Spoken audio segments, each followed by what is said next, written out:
Okay, it looks like we are running, and let's get the show on the road. On the 4th of November, mere days before the election. And there's our cute little website for all to see. And of course, we have links of that all the time in the paper links that we put in, as well as to all of our books and to the Patreon site, which I will be thanking our patrons kind of midstream on here.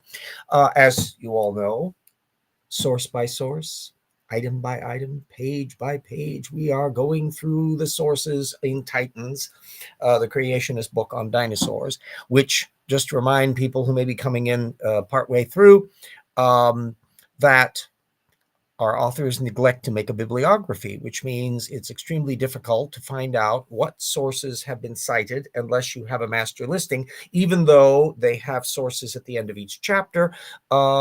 It's not immediately apparent how big that is or not.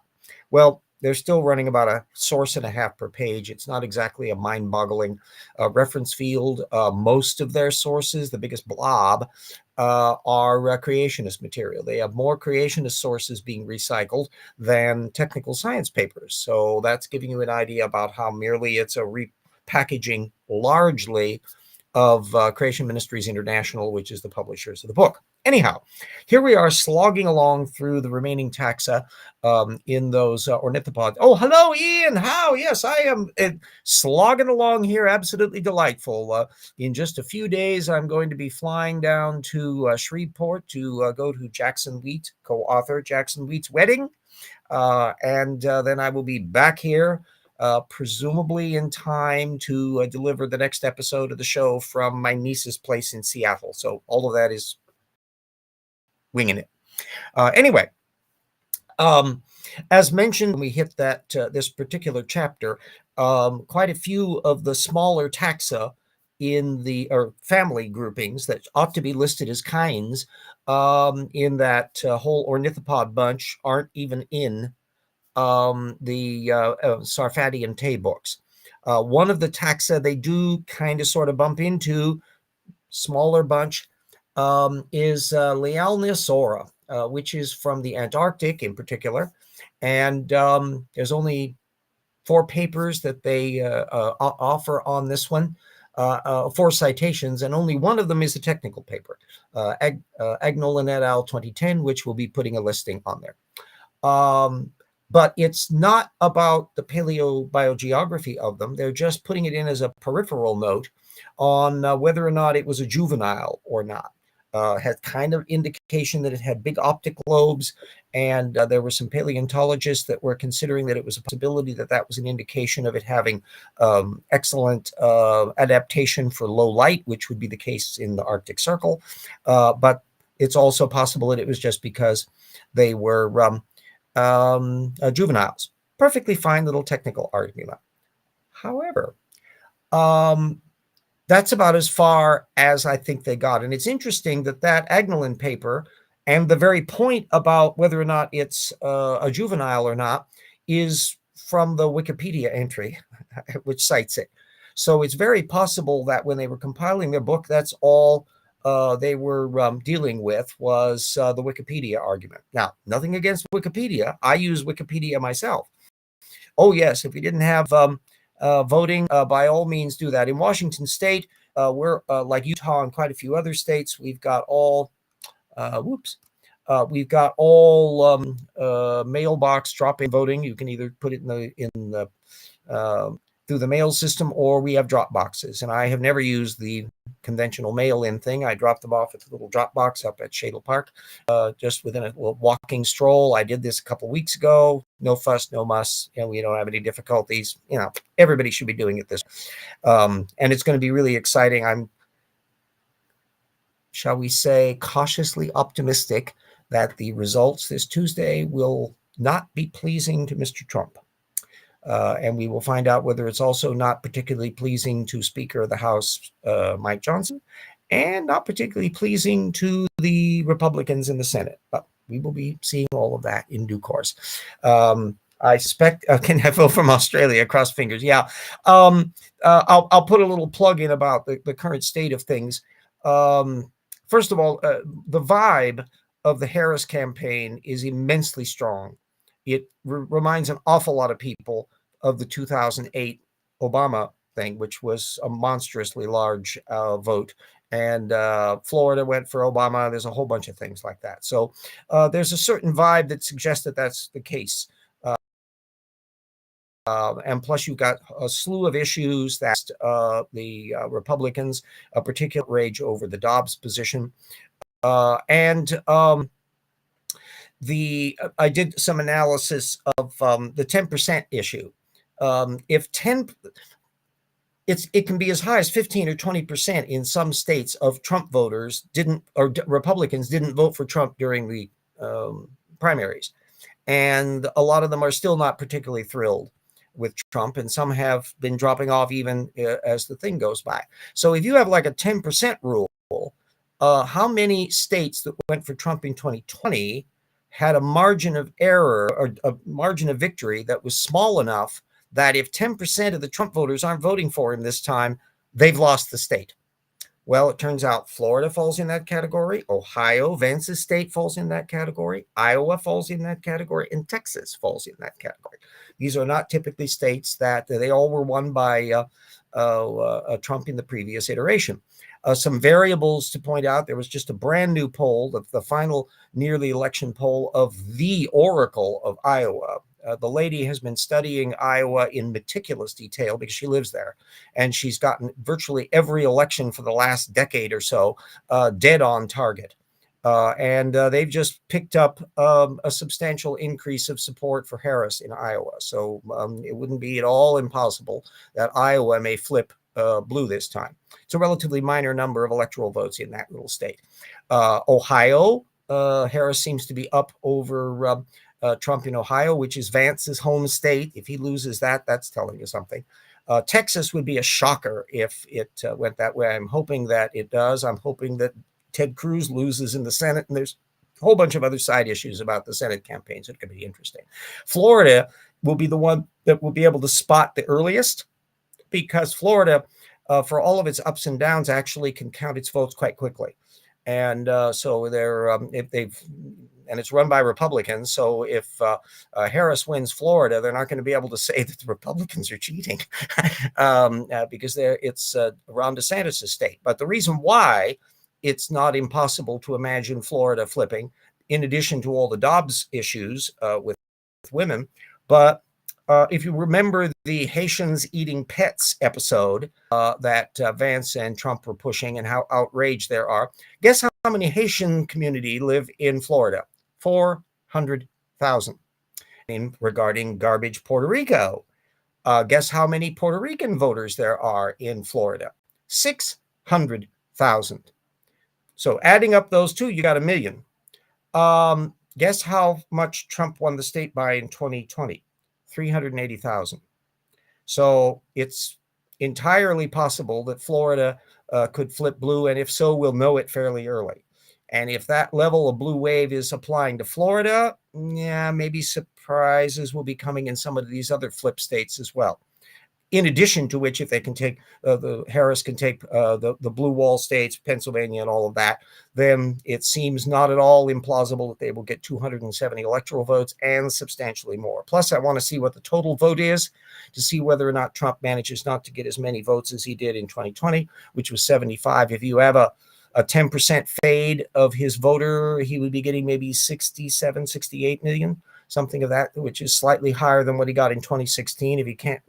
I would be genuinely surprised if he manages to get only 65 like he did in 2016. And that would really be indicating that maybe the MAGA movement fever is kind of breaking. So all of those are going to be variables that we're going to be having to look at. But anyways, I'm cautiously optimistic. Oh yeah, the degree of gerrymandering and that goes on in a lot of these states, including Florida, and he's sort of trying to be a baby Trump, but of course he has about as much charisma as J.D. Vance does, the jib of the current campaign. And by the way, if Trump should lose Ohio, that would be further impetus for him to blame Vance for him losing the campaign.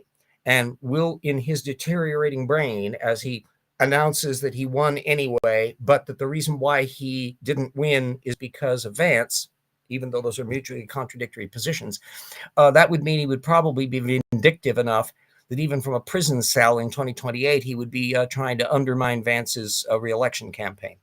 And he would also be infuriated with everybody that persuaded him to put him on the ticket in the first place, which would be Teal, who's backing Vance, and Tucker Carlson, Mr. Giggles, and Don Jr. So interesting things moving downstream as we move through the next years, if we can get past the election and have Mr. Trump not be the next president from the Electoral College. So enough of the panic-stricken issues of what are happening politically here in the United States. Return to our cute little Leallynasaura. So naturally, I love to look at what the background is of things when they're very sparse. In fact, of the quite a few taxa that we're going to be going into over the next few weeks to finish out the chapter, a lot of them don't have any technical papers at all, including the famous iguanodon. So it's a pretty loose leaf material in this area. This one, they happen to, what was really intriguing in terms of kinds is how vague, for the first time, Sarfati and Tay can't figure out what hell the family is it's supposed to be. And so they are mentioning this Genosaurid family, but not citing anybody on it. And if you recall back in Evolution Hour 344, we alluded to Boy's 2015 paper on ornithischian systematics, and that one pegged them as basal neo-ornithischians. Now, there's a 2019 paper from Hearn, which new small-bodied ornithopods that is going for the idea that they are part of this Elasmaria group, which is a bunch of formerly classed as hypsilophodontids, a group which Sarfati and Tay left out of their analysis too. So it's just a fascinating example of the reason why we've got the confusion that they do is because these groups are sufficiently basal that they're tricky to classify and relatively few examples. And so that's a dead giveaway that is going to be interesting to try to systematize. The hypsilophodontids do end up as a kind over on the Ark Encounter list, at least. So the further issue involves the details about where they're found and this issue of them being in the Arctic Circle. For those of you familiar with paleogeography, the continents move around. And Australia, which is moving gradually northwards, was parked down by South America and Antarctica and all of that down in the southern hemisphere during the dinosaur era, at least not according to Tim Clary. So S&T are drawing on a 2020 book from Clary for the claim that, quote, so-called polar dinosaurs have been found with tropical and subtropical plants, unquote, and state that Clary has moved the location of Australia, or where the site where these dinosaurs were found, to 35 to 40 degrees south, quote, before the flood, unquote. That functionally means the place is at the location that it is now. So they are positing that in the pre-flood world, Australia is in the same location as it is now. Now, Clary's book is not available open access, but a tendentious little summary of it was done by Clary at ICR, and I'll be putting a link up to that so that you can kind of see what it is. Some idiot think, some of them. Another digression then on the election. I stumbled across overnight. Last few nights I've been poking around on the little YouTube coverage of the various polls and the various controversies and the like. And one that a website that I landed on to that I had not seen before was going through them state by state by state. And I was beginning to dawn on me, first of all, it's probably not an English language site because it has a kind of monotonic artificial intelligence narrator, and the language stuff is very peculiar grammar and sentence structures. And then I went down to, I'm starting to get suspicious because they're really putting an awful lot of states for Trump. I was looking down in the comments section on YouTube, and lo and behold, there's just a flock of Trumpistas, just salivating at the prospect of this big win for Trump that's being depicted in there. So I think those may be part of a propaganda network. Now, they did not give any of the West Coast states to Trump. And frankly, I would think that, Clary is, as all creationists are, is excessively vague about the pre-flood world. And they're kind of, sort of, if your answer's in Genesis, they are assuming the pre-flood world was Rodinia, and then it broke up into Pangea during or after the flood, and then in a lickety split during their little ice age time forms the world we know. That's not really the position that you find Clary and the ICR taking. They're kind of sort of thinking a Pangea-ish, except that they've got the circumstance of having to deal with bloody Australia. So I don't have his whole book to look at to see just how convoluted he is for this. But remember, Clary is also that bunch at ICR that wants the flood boundary pulled down into the Cenozoic, which is an atypical position for young Earth creationists. Yes, Jesus, even Ham admits continental drift. Well, that's the whole bit that's so amusing for people who are old farts like me that can remember the old Henry Moore, Stoyan Gish era, when continental drift was not even permitted. It was not thought to be a thing. It was dismissed, poo-pooed. So that the old style creationists of the 1960s were thinking that the world we know, apart from some mountain ranges getting pushed up, that map is effectively the pre-flood world. And so, if I dare say, creationists have evolved over time to have a dynamic position in here. But if you try to look to see detailed breakdowns of what the hell the pre-flood world looked like, stage by stage by stage, good luck. And if anybody that's watching the show, or if that are trying to follow this from other areas of Joel Duff or others, I've seen no indication that from anybody that follows this field that anybody has found anything that is that level of detail. By contrast, if you look at actual geology papers, you're getting detailed reconstructions of the plate movements and the interactions of material in very great detail. And when you get farther past the Cretaceous, it starts getting very detailed indeed, as anybody that listens to a Nick Zentner lecture will get. Yes, it's all part of the, I think that's absolutely the case. That, in fact, the more certain that the inner circle in the Trump administration thinks that they're going to lose, the more strident they are. They've already filed some lawsuits in Pennsylvania claiming that there's been vote tampering. These things will probably not win in the courts. But remember, the Trumpistas don't give a rat's ass about whether or not they win in the courts or not. They just say, well, it's being litigated. That this is that litigious nature of Trump going all the way back to the Roy Cohn years. It's vile and disgusting and annoying, but not surprising. This is how the guy rolls. Although he's very, very listless. If you've been following the media, that you can see the rather pathetic thing of Trump dressed as Stephen Colbert called him, a cross between a traffic cone and a sex doll at his garbage truck episode. And he was stumbling to the point of where it took him a while to grab the damn handle. I think we have a lot of health issues. And it also makes us wonder about how many times when he's been hours late to arrive at the speech, even in his own venues. So how long does it take him to traipse down the stairs at Mar-a-Lago? Unless he's being ginned up with health elixirs or who knows what. Remember, we don't get any of the health information.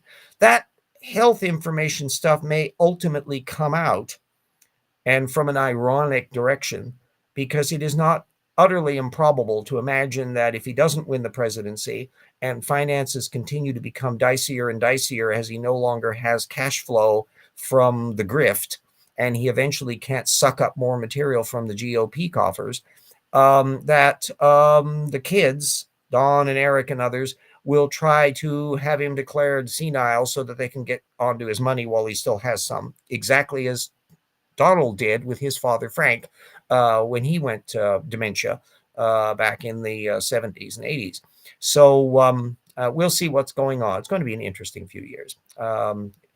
Faulty machines and technology. Yeah. Well, there's another little fun part about, for those of you who follow bloated anarchist Steve Bannon, who just got released from the slammer for his contempt of Congress stint. Well, he's not off the hook, because before the month is out, he's going to be facing a lawsuit from New York, reviving that issue about that wall fraud that he was doing, where they were raising money to build a segment of the wall and just basically stealing the money for their own benefit. He was convicted in another state on it, and then got pardoned by Trump. Well, new jurisdiction, new situation. So New York litigants are taking it from their end. And because it is, again, not a federal thing, but a state thing, there would be nothing that even a President Trump could do about it if he gets convicted. And it's very probable that they will be. There'll be further issues about further lawsuits that Dominion, a voting machine company, may have against Marjorie Taylor Greene, who's blathermouth on this stuff. And so there's those of you who, keep your popcorn handy for the litigation and criminality going on in the Trump administration, which has one of the highest proportion of people in their inner circle who have been convicted of things as any administration in history. It's just, I think you have to go I don't even think the Grant administration has as many messes. And they had Teapot Dome. So, or not Teapot Dome, Credit Mobilier. Teapot Dome was Harding. Yeah, there we go. Anyway, yes, Opus' cell is available. Yes, we can just squeeze him in with a shoehorn. Yeah, into the cell. Anyway, back to our little critters, the dinosaurs. This 2019 paper has a lot of beautiful information on the various attempts to sort out these various critters, and also a very nice little breakdown of the chronology involved and when these organisms lived and what the breakdowns of them are. And so it's yet more data that would need to be assessed to try to figure out what kind the creationist thinks this critter is, and is it in the same kind as other taxa. But since Sarfati and Tay don't cite anything on it other than the one paper that is not all that relevant to the point at issue. There we go. So anyway, sorry, that was this is actually a different one. This is the Hearn paper. This is the one I'll be getting to momentarily. There will be a link to the Angular one.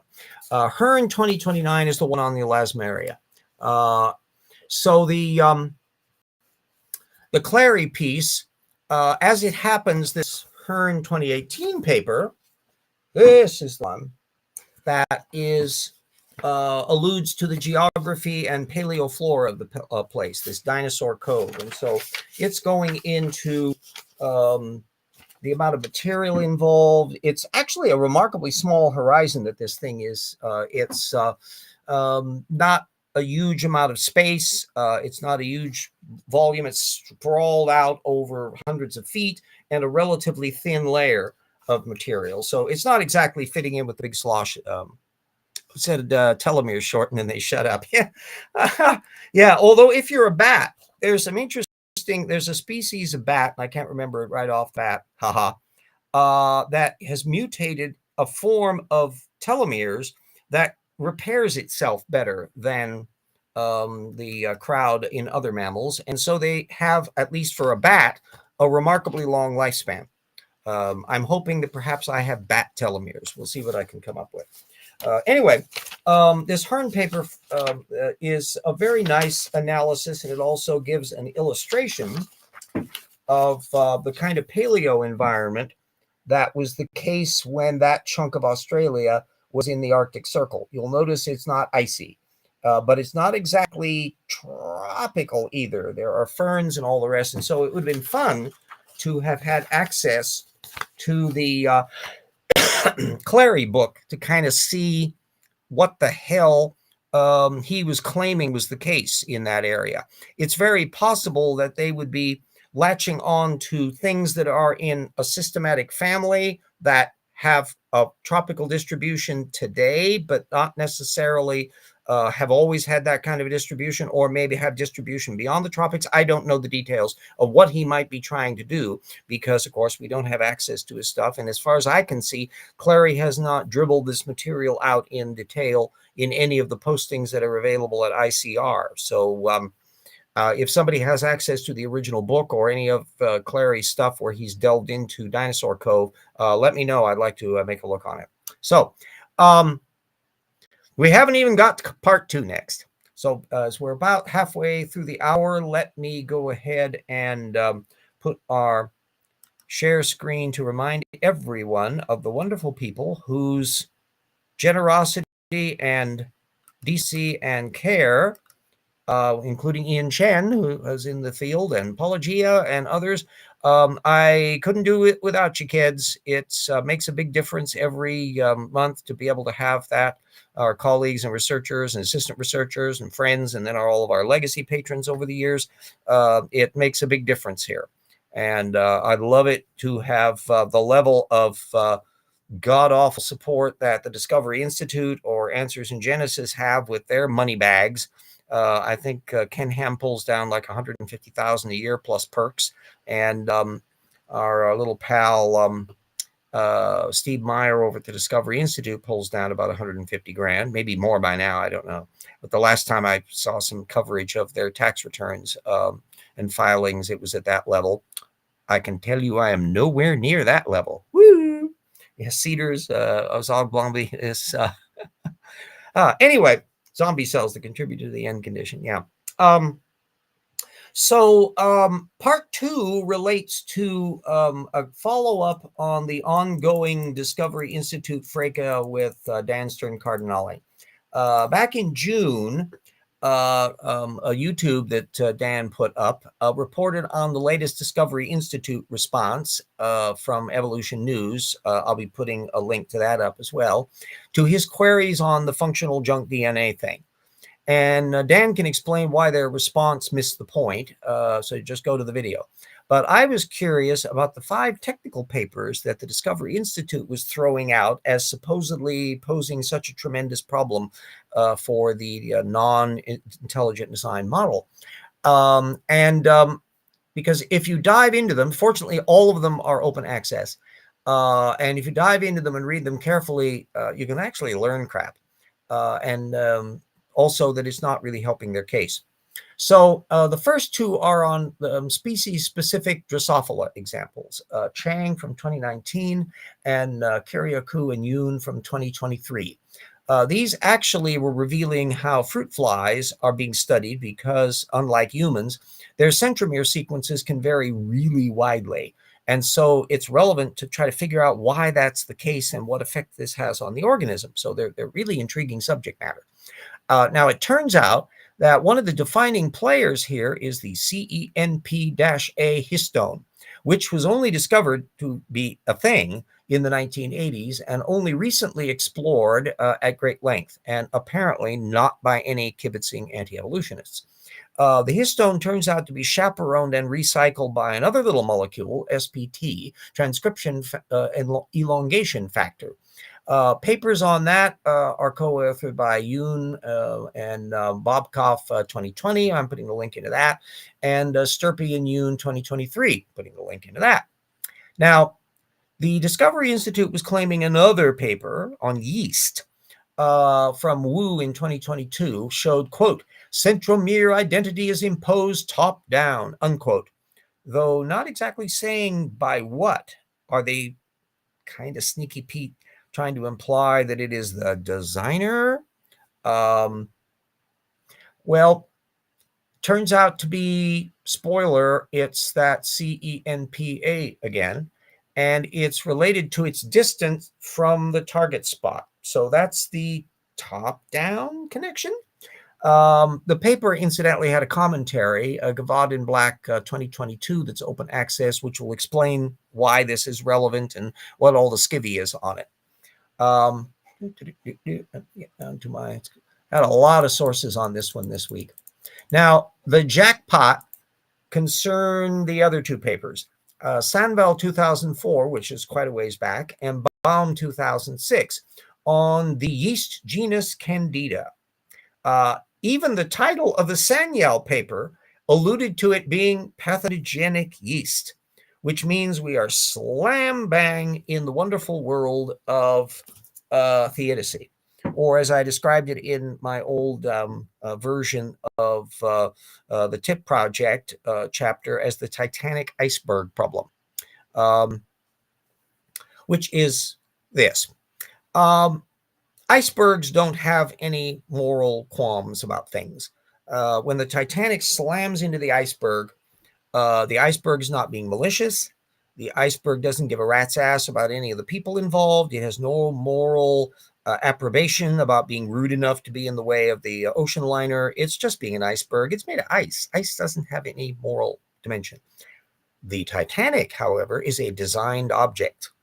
And the moment you attribute design to something, and no one's arguing that the Titanic is not a designed object, now it carries with it the moral responsibility of the designer to have designed the boat in such a way that it can't easily be sunk by ramming into an iceberg, and having enough lifeboats on board to maintain the safety of the people involved, and so forth and so on.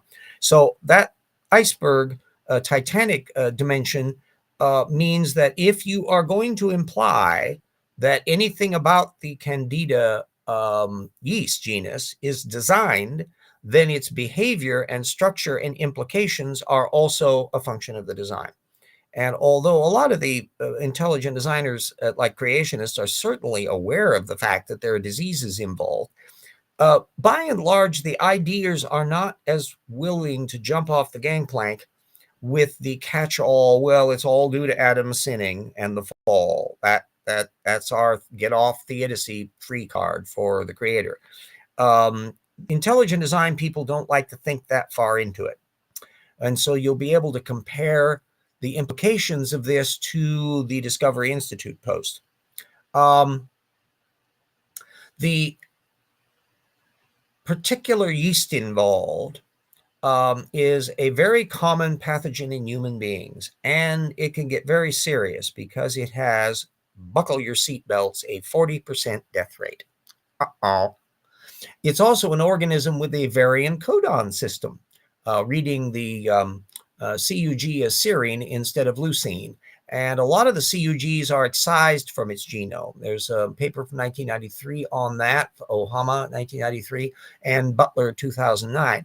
Those who have evolution slam dunk, or particularly the rocks were there. We've got a whole bloody appendix on the variant codon issue and the implication this has about trying to work out what the origin of life was and what the primordial codon system was and that. So that's another funny bit. Now, this particular bunch, Candida, has 11 families in 55 genera. So how many kinds are in there? One would theoretically expect the creationists to jump down and say there are 11 kinds. But of course, intelligent designers don't know how to do systematics ever, so we don't get to hear anything about that. Anyway, Diesman 2004 goes into breakdown of the various families and stuff on there. Now, the deepest lineage in that bunch emerged about 400 to 500 million years ago, according to NA 2019. I'll be putting a link in on that little puppy. But this particular model that is being studied by these recent papers, this apparently diverged over the last 360 years. Not 360 million or 360,000. We're talking 360 years, like really, really, really, really, really, really, really, really recent. Chow 2020 goes into that. I'll be putting a link up to that. Now, turning virulent is ongoing in Candida. It pops up more than once. And Gabaldon and Garrett, 2016, describe a 230 million year old clade, the baker's yeast side, that diverged around 135 million years ago with a whole genome duplication. And it's now on the move to be developing into another new model of deadly one, which may be occurring at any old time.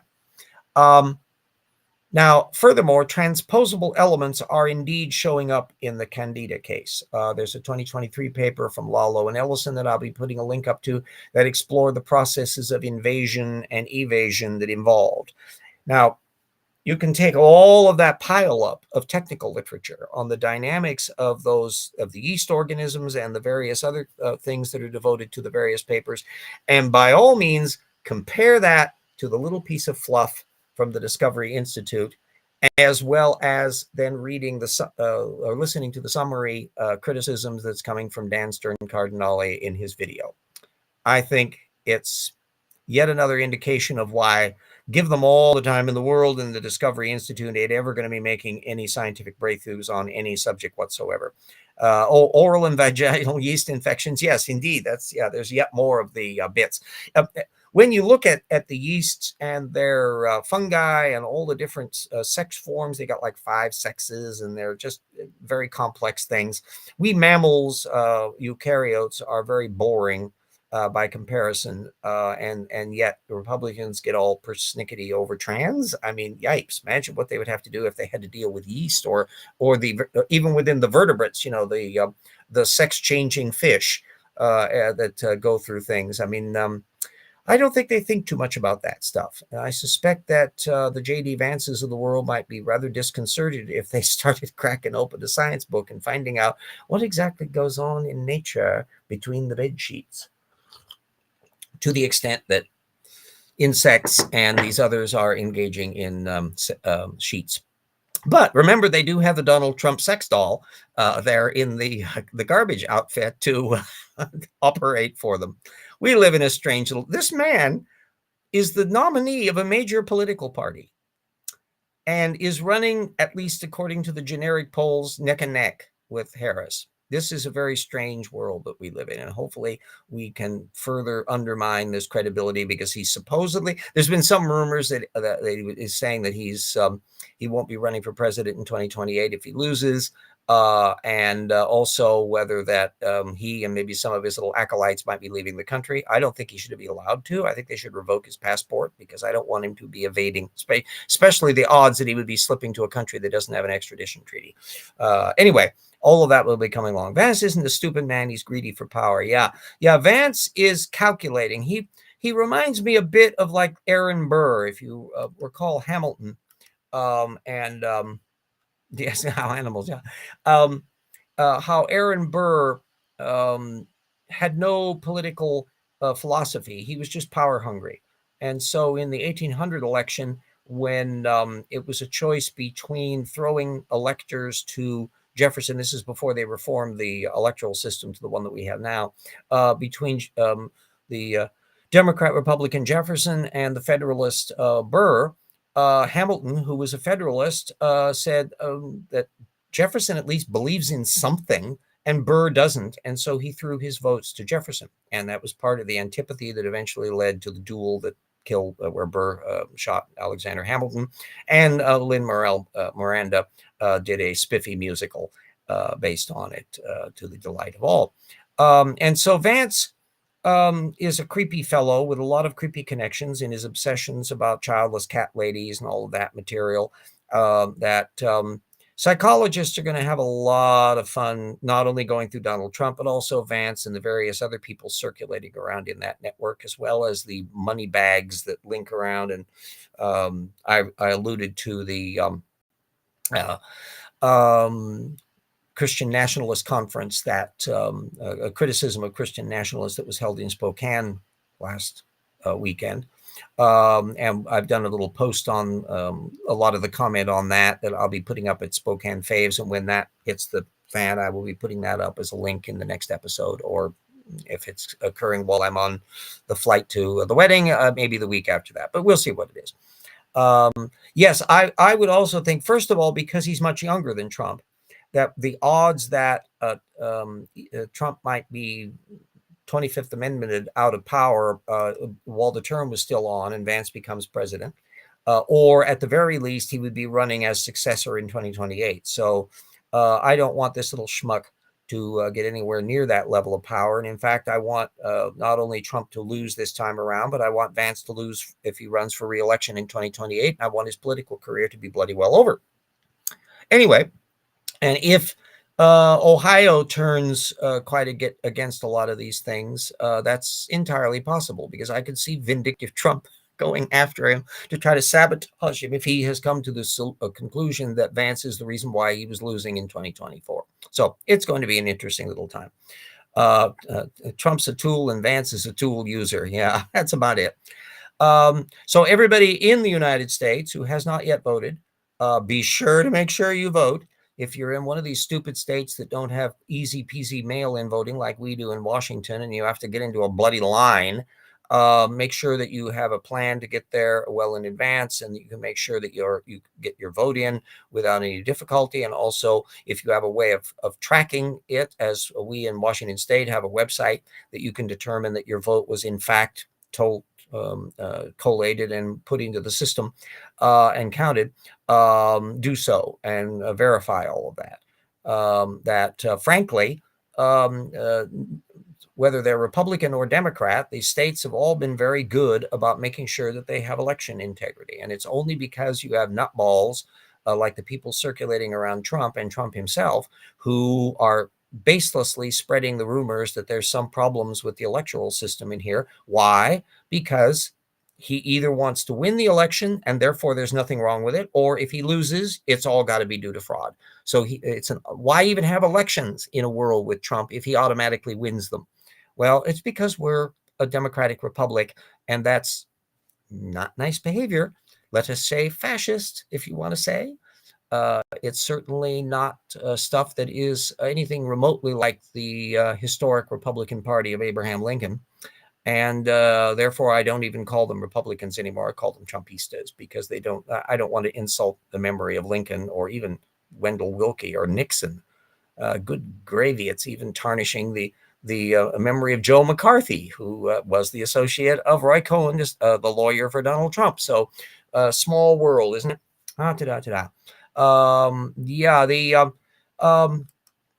My model in there was to, first of all, anybody that either is a Trumpista or somebody likely to be a coddler of that mindset. We have, fortunately, the most extreme cases in Washington State have gotten weeded out a lot, although there are some other districts in other areas of the state that have got some problems. We have a fellow who's still knocking around on the periphery, Matt Shea, who is a complete, full-out screwball, hyper-conservative, Christian nationalist Republican. And he lost a chance for governor, but he's still shooting his mouth off. He managed to sink the mayor of Spokane's career because she was at a prayer meet with him before her election campaign the last election, and she lost partly as a result of that, because people were going, Shea is so extreme, he was ousted from the Republican Party in Washington State. Let's put it that way. And anyway, it'll be funky to see how that goes. And this is a long digression, because somebody pointed out about the fact that some of these Trump people were indicating that Oregon might go for Trump. And some of the weird projections that I've seen in some of the extreme cases were also thinking Washington and California. Trump keeps insisting, if Jesus Christ came down to count the votes, that he could win California. Oh, no. Not a snowball's chance in hell. The entire West Coast is as blue as you can all get. Now, the rural areas in Oregon and Washington are much more conservative, but there are most of the people along the SeaTac corridor in the Portland area in Oregon, and of course the metropolitan areas in California. No, Trump's never going to win those. Just in the same way that Harris ain't going to take Idaho. Doesn't look like she can take Kansas. There's a lot of places that are just deep red. Maybe eventually things can change as we get farther past the thing and new generations come along. We'll see what happens. So anyway, let me put up my little advert for the book, Volume 1 of The Rock there. We're little busy beavers working on Volume 2. It's going to be just as exciting and marvelous and full of, just when you think that you have reach the dregs of stupidity in the creationist movement, there's more awaiting in Volume 2. So let me get our little Rocks book up here. Come on, open up file. There we go. And then screen share. I admit to being a slow old man when it comes to these kinds of things, but that's the way it goes.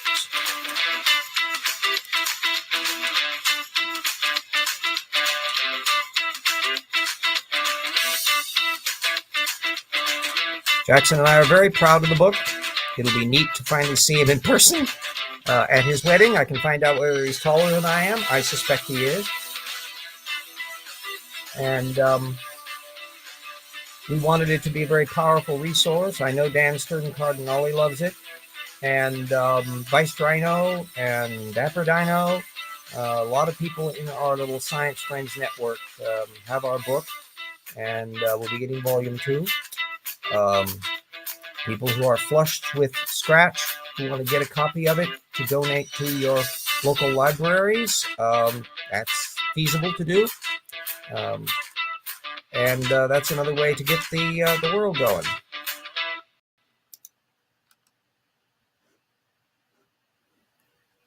We want to construct the book to have an array. Well, Jackson had acquired a big bunch of the Answers books that he wanted to do an analysis of. And the way he approached it was the way I was writing material as well when I was his age, which is to go through point by point by point by point in linear order. And I think one of the characterizations that I put into the thing from being an old fart is the realization that some of these things needed to be restructured to put them in thematic order. So when you'd be bringing up a particular topic, you would put all of that in one little lump. So I perform that kind of editorial role on that. And they make excellent doorstops. They're quite massive. In fact, Evolution Slam Dunk was pretty good chunk, but Rocks Were There was literally pushing the limit as to how big of a book we could do in terms of the physical size that they would print up. And it's likely we're going to be skirting at that edge again, so you can expect the reference list that went on for like 100 some odd pages in the first book. A similar size there will be tiny little print. But it's still legible, and want to make sure it's even better indexed than the other ones, where there'll be a lot of the little cute little info boxes. And the one thing, the goof that I did in terms of the first book in the ebook version is that I'll have to have a separate file to generate that, because the ebook info things gets pulled apart and on the wrong pages. So I'll have to restructure it so all the info box material is kept together as a unit for the one, because they use a doc file instead of a PDF file when they do the ebook version for Kindle. So my bad, but live and learn. That's we're gradually figuring out how to do all these little things. I think the info box approach, which I got from a criticism of creationism that I had seen, that I go, ooh, these little nice little segments that have things that are more elaborate than a footnote. And it gets to the point where you can go a couple pages with that kind of stuff. If it gets really big, it really needs to be an appendix. And if it gets really, really big, it needs to be a bloody chapter. And so that's what's happening with things like the kinds list, that elevated from an appendix to an actual chapter in the book, where we'll be going into all the material on that. So anybody this will be the resource for breaking down every little critter that's listed on the Ark Encounter. You won't be able to find this information at Answers in Genesis. They don't supply a detailed listing of the things that are on their own chart for the Ark Encounter. They're very cagey about that. We'll finally finish that. Yes, it's spreading through there, though. Well, I hope you are enjoying it, Brian. It was fun to write. And Evolution Slam Dunk, one of these days, if we can reach a publisher and reformat it, I'd love to do an illustrated edition of that, updated. I've got a whole pile of material that would be included in a revised version of it, and a regular publisher would be able to have access to a lot of the illustrations and things that I would have liked to have used that I didn't have the rights to, and so I didn't include them in the book. I had to go text only. I like to see that. I try to emulate the way Jackson writes. So a lot of the stuff, the way phrasing and the way dramatic arcs and stuff go from how he does, because I help edit his scripts and things that he does for the videos. So I have kind of hopefully a feel for a lot of the way he structures material. And then I have my way of intruding stuff, and you can probably see the way I insert material. But it's a delight. And our plan is to be continuing to input information from the newer examples from Acts and Facts and the various technical literature and all that that come in from the creationist side as well as the regular science side, to be as up to date as possible right up to the time when we generate the master file that will be published sometime in 2025 when we get everything all done on it. And that will deal with that. Jackson has also started to work out the chapter structure of the book we'll be doing after that, which is on the whole conspiracy thinking mindset, which will include stuff on the anti-vaxxers and flat earth and try to taxonomize the dynamics of these things and the political and cultural fallout of the ones that are dangerous, like anti-vaxxers, whereas flat earth is more preposterous but relatively irrelevant. So anyway, that continues with all of our ongoing saga. Everybody, again, be sure to vote. Vote. We'll see whether or not the total vote exceeds the level of the 165 million of 2020. I'd love to see 90 or above million people voting for Harris and 70 million or less voting for Mr. Trump. And if they were 90, 70, that would be similar turnout to 2020. And I think we should have more than that. We have some 8 million new people coming along from Gen Z. And so that should up the numbers and that.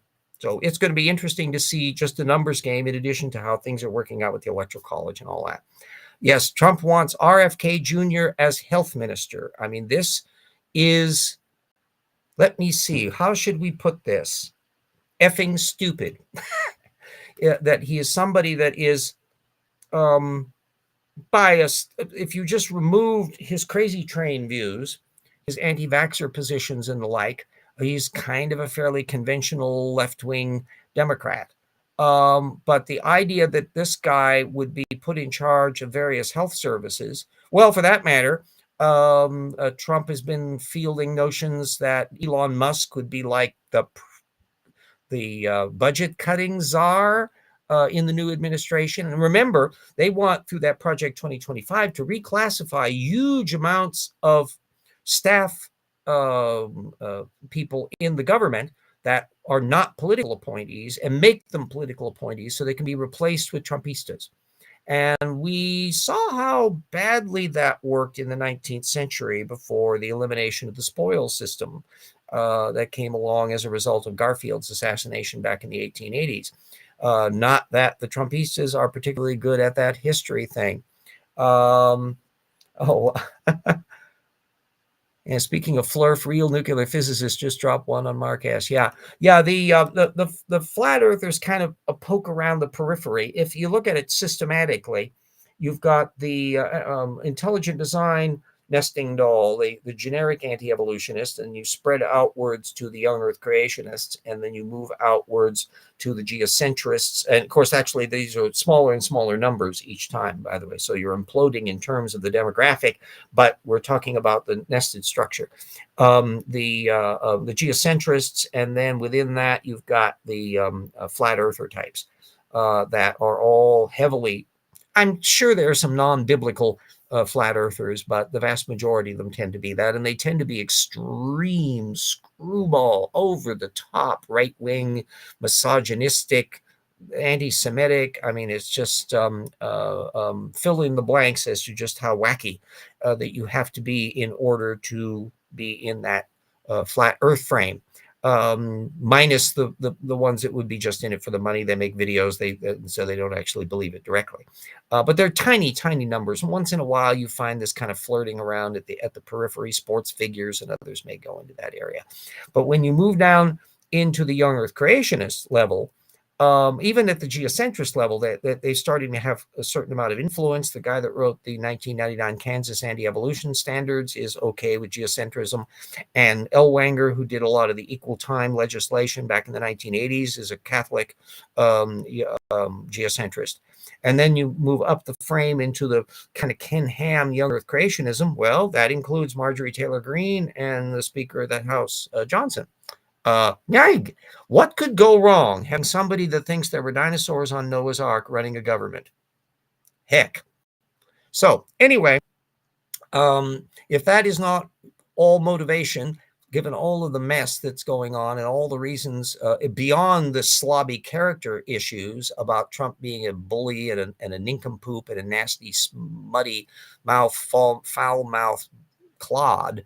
I mean, he's just in every respect. There's no indication whatsoever that he is justified to be a presidential candidate. And I guffaw at the ones, including Vance, who toes this party line, and the various pundits that speak on his behalf, senators and others, that the economy was so spectacularly good, and Trump has a little bit of a foul mouth, but after all, he was great on the economy. No, he wasn't. The most that can be said of Trump is he didn't immediately screw up Obama's economy, but eventually he did, and guarantee he's going to be able to really turn it into a depression-level mess if he gets in charge again, with even if half of the policies that he wants to have put in get put in, which would be the case if the Republicans still control the House and can regain the Senate. And remember, more judges to stick in. There is theoretically the possibility that some of even the nutball judges can be retiring or be impeached, maybe.